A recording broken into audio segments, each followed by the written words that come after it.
வணக்கம். இது ஜீவா டுடே. இன்றைக்கு நாம் காங்கிரஸ் மூத்த தலைவரும் தமிழக சிறுபான்மை நலக்குழுவின் தலைவருமான திரு பீட்டர் அல்போன்ஸ் அவர்களை சந்தித்து பேசப் போகிறோம். வணக்கம் சார். வணக்கம் சார், இப்பொழுது இந்த தேர்தல் பரபரப்பில் பாத்தீங்கன்னா ஒரு விஷயம் 2 நாட்களாக பரபரப்பாக விவாதத்திற்கு வைக்கப்படும் அளவுக்கு சென்று கொண்டிருக்கிறது.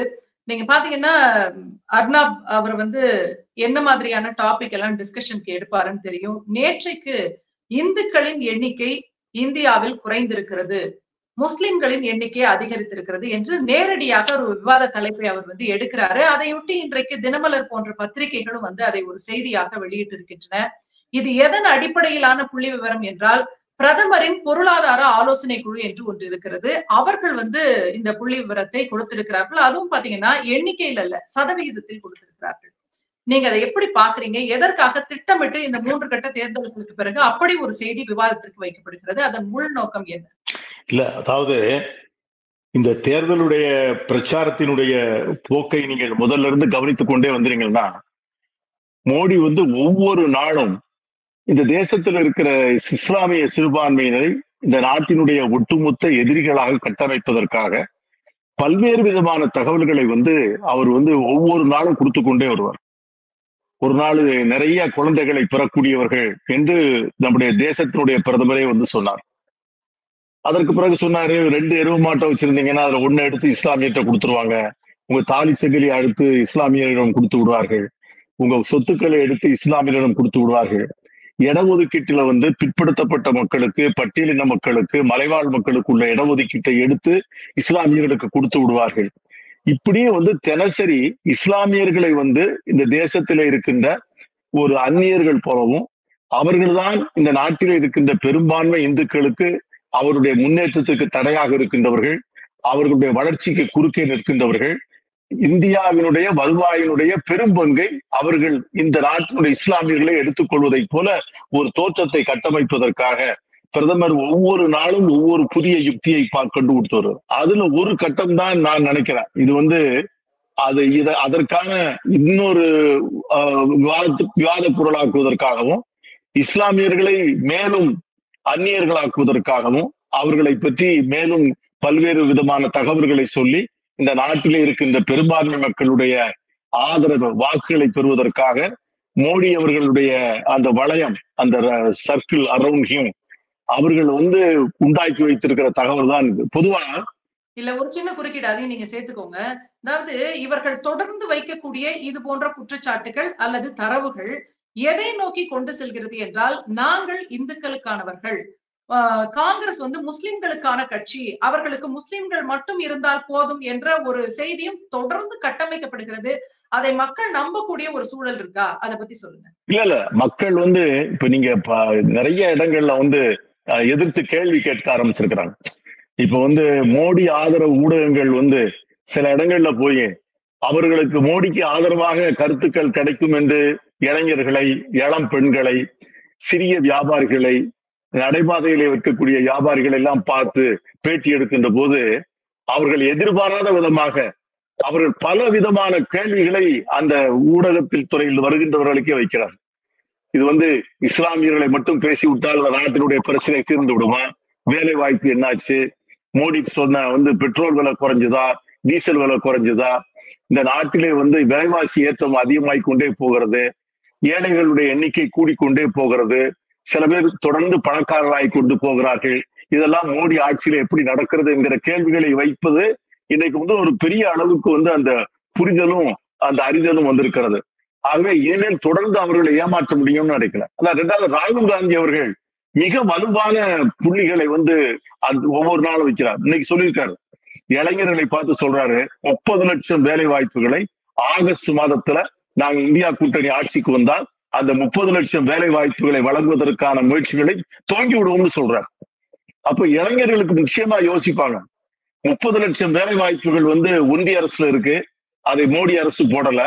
இந்த இந்தியா கூட்டணி அரசு வந்த உடனே அந்த 30 லட்சம் வேலை வாய்ப்புகளை தருகிறோம் என்று சொல்லுகிறார்கள், அதற்கு உறுதி சொல்லுகிறார்கள் என்று சொல்லுகின்ற போது இளைஞர்கள் மீண்டும் இஸ்லாமியர்கள், இந்துக்கள் என்று பேசினால் அதை கேட்டுக் கொண்டிருப்பார்கள் என்று மோடி நினைத்தால் மோடி நிச்சயம் ஏமாந்து போவார் என்பதை ஜூன் மாதம் 4ஆம் தேதி வருகின்ற முடிவுகள் சொல்லும். இன்னொரு பக்கம் என்னன்னா, அமித்ஷா சொல்லுகிறார். இது காரணம் வந்து வேறு வேறு காரணம் சொன்னாலும் கூட, இது மோடிக்கும், ராகுலுக்கும் இடையிலான தேர்தல் அப்படின்றாரு. அதற்கான காரணம் அவர் சொல்றது வேற. இருந்தாலும் கூட, இங்கு ராகுல் தான் வந்து பிரதான போட்டியாளராக மோடிக்கு நிற்கிறார் என்பதை அவர்களே வேறு வழியின்றி ஒத்துக்கொள்கிறார்கள் என்பதை பார்க்கிறோம்.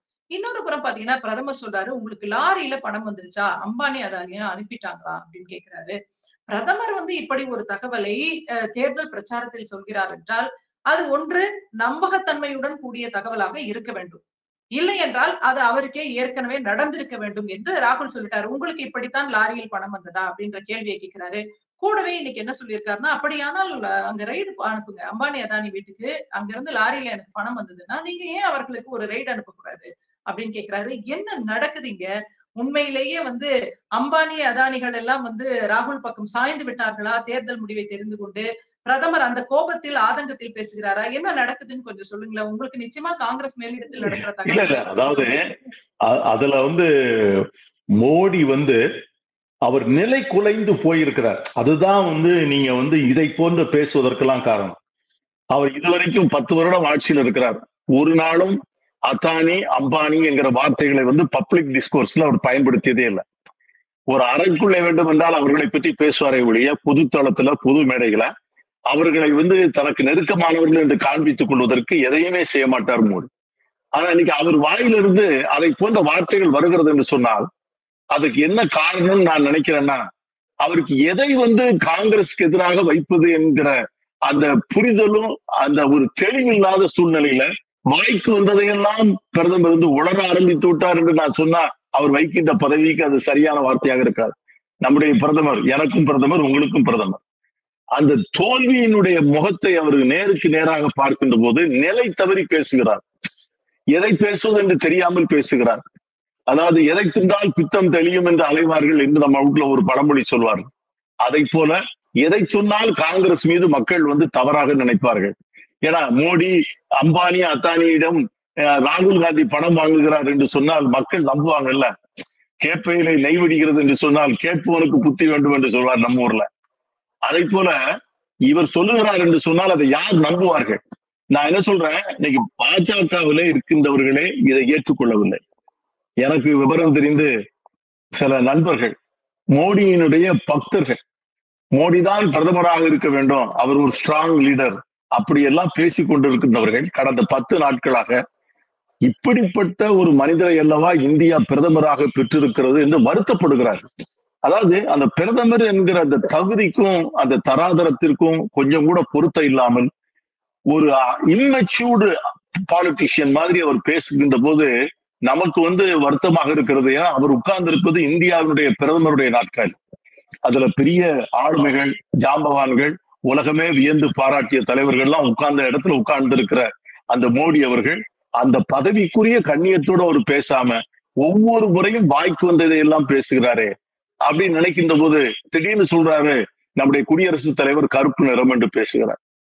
அது இந்த தேசத்தினுடைய பிரதமர் பேசக்கூடிய வார்த்தை. அந்த வார்த்தை அப்படி பேசுகின்ற போது அவர் யாரை களங்கப்படுத்துகிறார் என்று அவர் புரியாமலே பேசுகிறாரா, இல்லது இதற்கு பிறகு ஒருவேளை அவர் ஜெயித்தால் பிரதமராக இருப்பார்னு வைத்துக் கொள்ளுங்க, அவருக்கு பிரதமராக ஒரு அமர்ந்திருக்கின்ற நாடு எவ்வளவு பிளவுபட்ட நாடாக இருக்கும், எவ்வளவு வந்து ஒரு கேவலப்பட்ட நாடாக இருக்கும் என்பதை நம்முடைய மோடி அவர்கள் அறிந்து கொள்ள வேண்டாமா என்று கூட எங்களை போன்றவர்கள் நான் உள்ளபடியே நான் ஆதங்கப்படுகிறேன்.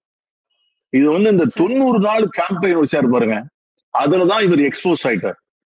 அதாவது 90 நாள் கேம்பெயின் தேர்தல் ஆணையம் எதுக்காக வைத்ததுன்னா, இவர் எல்லா ஊருக்கும் போய் பேசினால் அதனால மக்கள் மத்தியில வந்து ஒரு பெரிய வந்து மாற்றம் வரும், வாக்களிப்பாங்கன்னு நினைச்சாங்க.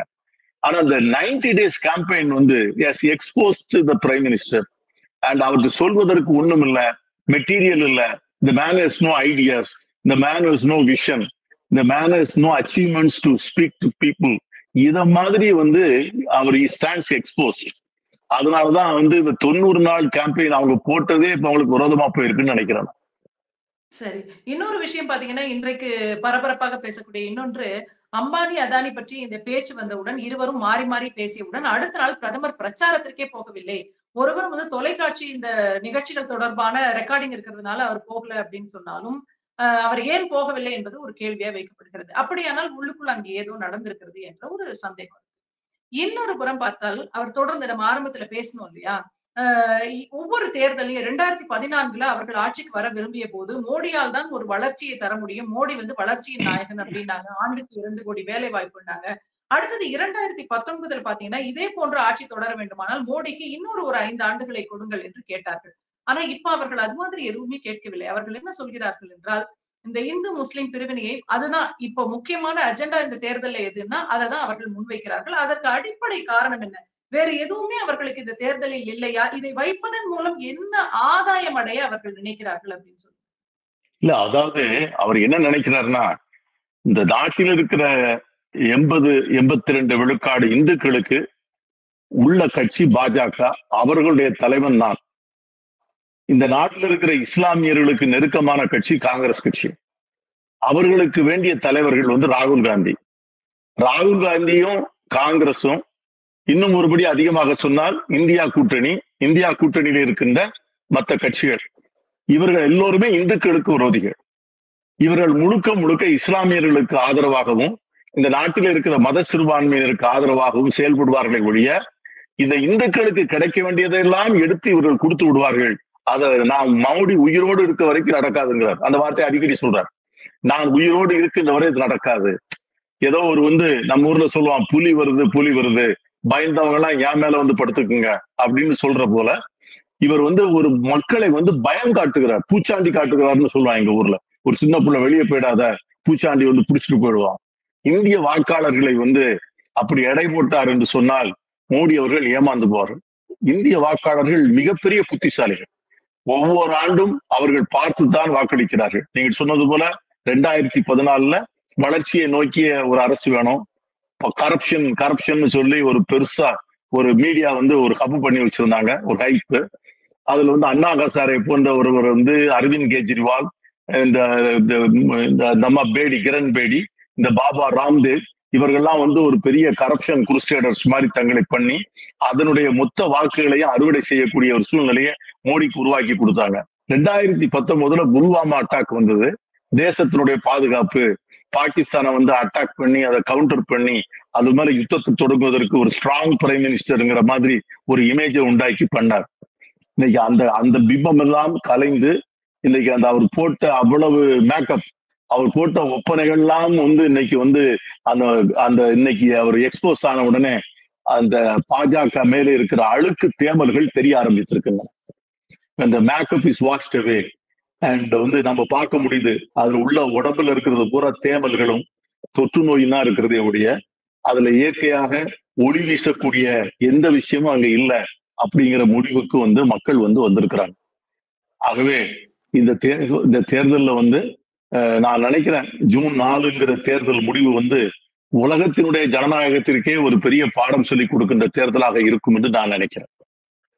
சரி, இதுல இந்த உலகத்தின் பார்வையில் அப்படின்னு நீங்க சொல்றீங்க இல்லையா, இன்றைக்கு ஒரு கடிதம் அதை பற்றியும் பேசப்படுகிறது.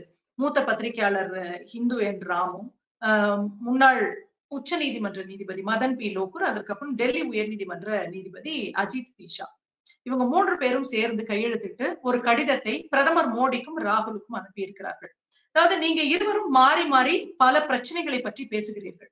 ஒருபுறம் காங்கிரஸ் சொல்கிறது அரசியலமைப்பு சட்டத்தையே பாஜக காலி செய்துவிடும் என்று, இன்னொரு புறம் இவர் சொல்றாரு இது முஸ்லிம்களுக்கான கட்சி, உங்களுடைய வாய்ப்புகளை எல்லாம் முஸ்லிம்களுக்கு இடஒதுக்கீட்டின் மூலம் வழங்கி விடுவார்கள் என்று. இப்படி பிரதான பிரச்சனைகளை பற்றி தேர்தல் மேடைகளில் பேசுவதை விட்டுவிட்டு ஒரு பொது மேடையில் விவாதத்திற்கு வர தயாரா, வாருங்கள் என்று அழைத்திருக்கிறார்கள்.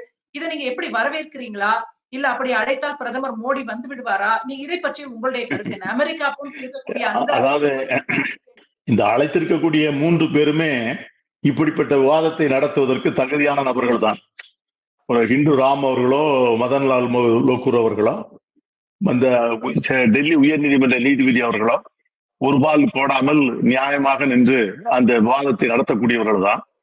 அப்படி ஒரு விவாதம் நடந்தால் இந்திய ஜனநாயகத்திற்கு அது ஒரு பெரிய another step in the right direction என்று நான் சொல்லுவேன்.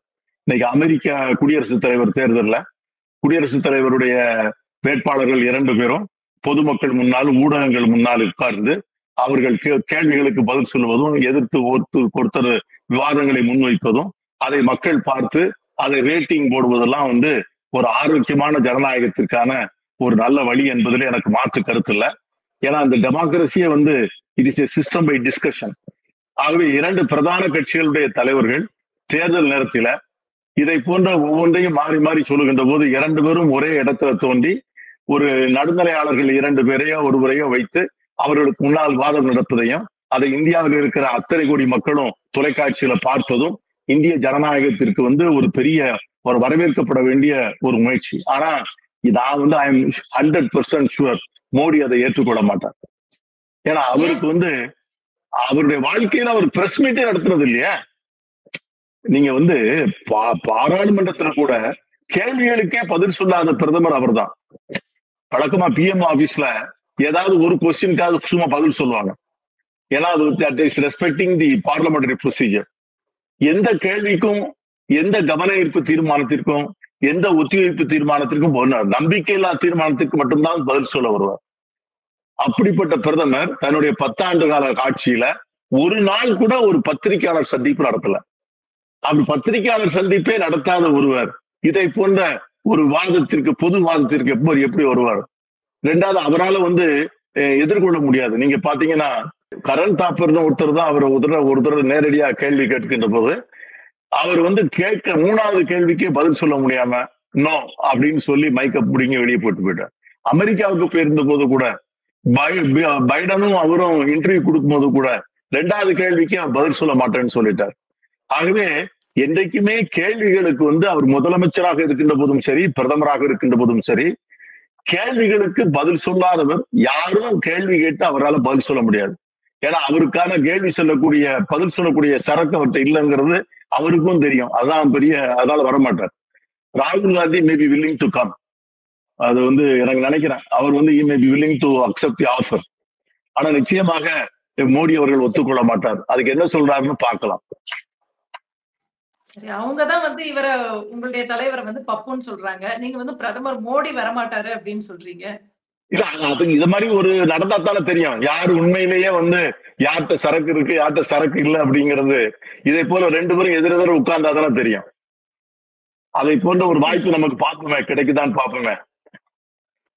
சரி, அதாவது ஒரு முன்னெடுத்திருக்கிறார்கள் சில பேர், பத்திரிகையாளர், முன்னாள் உச்ச நீதிமன்ற நீதிபதி அப்படின்னும் போது இது ஒரு வரவேற்கத்தக்க ஒரு விஷயம் அப்படின்னு சொல்றீங்க. உண்மையில் மக்களுடைய பிரச்சனைகளை பற்றி 2 தலைவர்கள் என்ன நினைக்கிறார்கள் என்பதை வெளிப்படையாக பேசுறேன். ஏன்னா தேர்தல் மேடைகளில் வந்து அலங்கார வார்த்தைகளை போட்டு இல்ல என்ன வேண்டுமானாலும் வந்து உண்மை இல்லாத செய்திகளை கூட சொல்லலாம். ஆனால் ஒரு பொது மேடையில் அப்படி சொல்ல முடியாது என்பதும் இருக்கிறது. நம்ம பொறுத்திருந்து பார்க்கலாம் சார். நீங்க ஜூன் 4 வந்து நிச்சயமாக ஒரு மாற்றம் இருக்கும் அப்படின்னு சொல்றீங்க. பொறுத்திருந்து பார்க்கலாம். நிகழ்ச்சியில் பங்கேற்று உங்களுடைய கருத்துக்களை பகிர்ந்து கொண்டு மிக்க நன்றி சார். தேங்க்யூ. நன்றிமா. தேங்க்யூ.